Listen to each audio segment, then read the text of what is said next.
బాన్స్వాడ నియోజకవర్గం ఏదైతే గత దశాబ్దాల నుంచి 3 దశాబ్దాల నుంచి ఏకఛత్రాధిపత్యంగా నడిపిస్తున్న కుటుంబాన్ని మా ఈ 83 తర్వాత ఒక్కసారి కాంగ్రెస్ ఎమ్మెల్యే రావడం జరిగింది. దాని తర్వాత ఈసారి మా గవర్నమెంట్ వస్తున్నా కానీ మాకు ఈ బాధలు తప్పడం లేదు.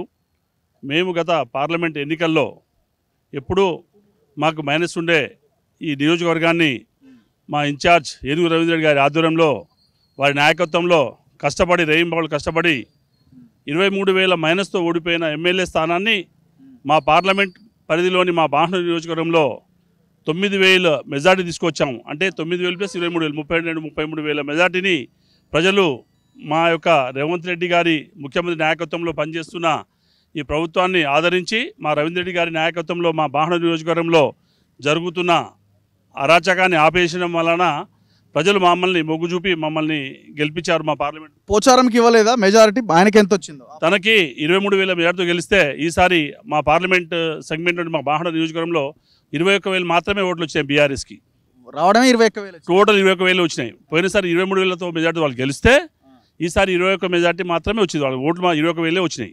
ఎక్కడ పోయినాయి ఆ ఓట్లన్నీ? మా పార్టీకి, మా ప్రభుత్వము, మా యొక్క మంచి పరిపాలనతో మాకు మరియు బీజేపీకి వచ్చాయి. వాళ్ళు గత పార్లమెంట్ ఎన్నికల్లో వేస్తే బీఆర్ఎస్కి వేయండి, లేకపోతే బీజేపీకి ఏమని చెప్పి బహిరంగంగా చెప్పిన సందర్భాలు ఉన్నాయి. ఇటువంటి అరాచకాన్ని, ఇటువంటి మన పార్టీకి వ్యతిరేకంగా పనిచేసిన వాళ్ళని మా పార్టీలో ఆహ్వానించారు. సరే, పెద్దవాళ్ళు దాని గురించి మేము చెప్పలేం. కానీ జాయిన్ చేసిన అదే రోజు గంట తర్వాత మా కాంగ్రెస్ కార్యకర్తలపై దాడి జరిగింది. హాస్పిటల్ అడ్మిట్ అయ్యారు. 10-15 ఊళ్ళలో గొడవ జరిగింది. ఎప్పుడు?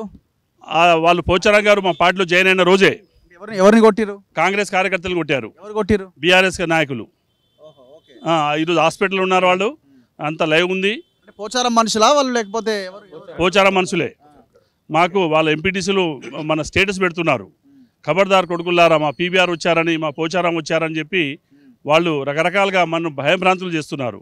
మా రవీంద్ర రెడ్డి గారు, ఏనుగు రవీంద్ర రెడ్డి గారు వచ్చాక ఈ అరాచక పరిపాలన, దుష్ట పరిపాలన అంతం చేస్తూ స్వచ్ఛంగా స్వతంత్రం వచ్చినది మా కాన్స్టిట్యున్సీకి. అటువంటిది ఈరోజు అల్లకల్లోలం అవుతుంది మా నియోజకవర్గం. ఏం చేయాలో అర్థం కావట్లేదు.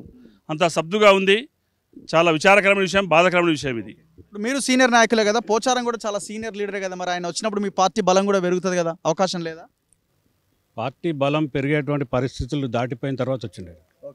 శ్రీనివాసరెడ్డిని తీసుకుంటే ఇవాళ మాకు బలం ఏం లేదు. శ్రీనివాసరెడ్డిని తీసుకోవడం వల్ల మేము నష్టపోయే పరిస్థితికి వచ్చినాం. ఇవాళ ఆయన ఈ 30-40 ఏళ్లలో వివిధ హోదాల్లో 5-6 సార్లు ఎమ్మెల్యేగా, మంత్రిగా హోదాలు అనిపించినట్టు శ్రీనివాసరెడ్డి గారు ప్రజల్లో ఎంత చులకనాడంటే భగవంతుడి మీద కూడా ప్రమాణం చేసి కూడా ఈయన తప్పులు మాట్లాడతాడు, తప్పులు చేస్తాడు. ఇలాంటి వ్యక్తి మనకు అవసరమైనటువంటి పరిస్థితి వాళ్ళ నియోజకవర్గ ప్రజల్లో ఉంది. మీరు వ్యతిరేకిస్తున్నారా టోటల్గా? మేము స్పష్టంగా వ్యతిరేకిస్తున్నాం. మరి ఎట్లా? మరి ఆల్రెడీ డెసిషన్ అయిపోయింది, కండవ కూడా కప్పేసినారు కదా.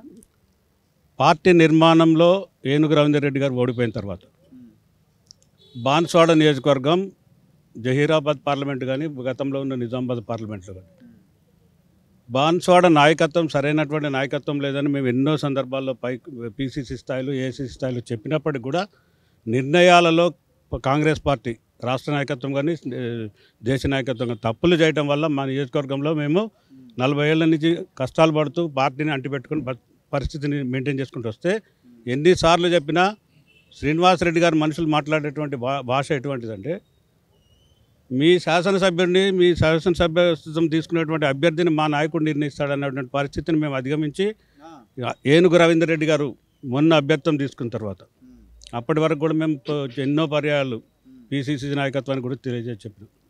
అక్కడ ఉన్నటువంటి ఇన్ఛార్జ్ ఎవరైతే ఉన్నారో ఆయన పనితీరు బాగాలేదు, ఆయన వ్యవహార శైలి బాగాలేదు, ఆయన దానివల్ల నిర్ణయాలు తప్పు చేయడం వల్ల కాంగ్రెస్ పార్టీ ఇక్కడ ముందుకు పోలేకపోతుందని మేము ఎన్నిసార్లు చెప్పుకున్నా చేయనట్టు నిర్ణయాన్ని మొన్న ఏనుగు రవీంద్ర రెడ్డి గారు ఓడిపోయిన తర్వాత మేమందరం కూడా నా పాయింట్ ఒకటే అండి, కండువా కప్పిర్రు. ఆయనకి ఇంకేదో వ్యవసాయ కమిషన్, ఇంకేదో క్యాబినెట్ హోదాతో కూడిన పదవి ఇచ్చే అవకాశం ఉంది, సముచిత స్థానం కల్పిస్తామని కూడా రేవంత్ రెడ్డి చెప్తున్నారు. సో మీరు ఇక్కడికి రావడం వల్ల, వాళ్ళకి చెప్పడం వల్ల ఏం ఆశిస్తున్నారు అంటున్నాను మీరు? దానివల్ల ఏమైనా మీరు ఏం అడుగుతున్నారు? ఏదైతే నియోజకవర్గ స్థాయిలో గత 6 నెలల నుంచి ఏనుగు రవీంద్ర రెడ్డి గారు మాతో మింగిల్ అయిపోయి గ్రామాల్లో తిరిగి ఒక క్రమశిక్షణ గల కార్యకర్తల్ని, పార్టీ నమ్ముకున్న కార్యకర్తల్ని ముందు పెట్టి గ్రామ కమిటీలు వేసి 119 కాన్స్టిట్యున్సీలో ఎక్కడ జరగనటువంటి పరిస్థితిని ఒక పటిష్టమైనటువంటి కార్యకర్తలు తయారు చేసి పార్లమెంట్ ఎన్నికల్లో ఖచ్చితంగా నేను మెజారిటీ చూపిస్తానని చూపించినటువంటి పరిస్థితిని మీరు ముందుకు తీసుకెళ్ళి మాకు రవీందర్ రెడ్డి గారిని ఆ నియోజకవర్గ ఇన్ఛార్జ్ ఉంచండి. అంతే, మేము వేరే మిమ్మల్ని పదవులు ఇవ్వమంటలే ఏం అడుగుతలేము. మేము రేవంత్ రెడ్డి గారిని మేము వార్డు మెంబర్ కూడా అడగము. మా స్వశక్తితో ఇప్పుడు రేపు పోచారం ఆఫీస్కి వెళ్ళాలి, మీలాంటి వాళ్ళంతా ఆయనతో కలిసి పనిచేయాలి, చేయిలో చేయాలి. వెళ్ళం. రవీందర్ రెడ్డి గారు ఇన్ఛార్జ్ ఉంచమనండి. మేము పార్టీని నిర్మాణం చేసి ఏ రకంగా ఇంకా ముందుకు తీసుకెళ్లాలో మొన్న 9,000 మెజారిటీ మొన్న వచ్చింది. భవిష్యత్తులో ఆ నియోజకవర్గంలో అసలు కాంగ్రెస్కి ఎదురులేనటువంటి పరిస్థితిని మేము తీసుకొస్తాము.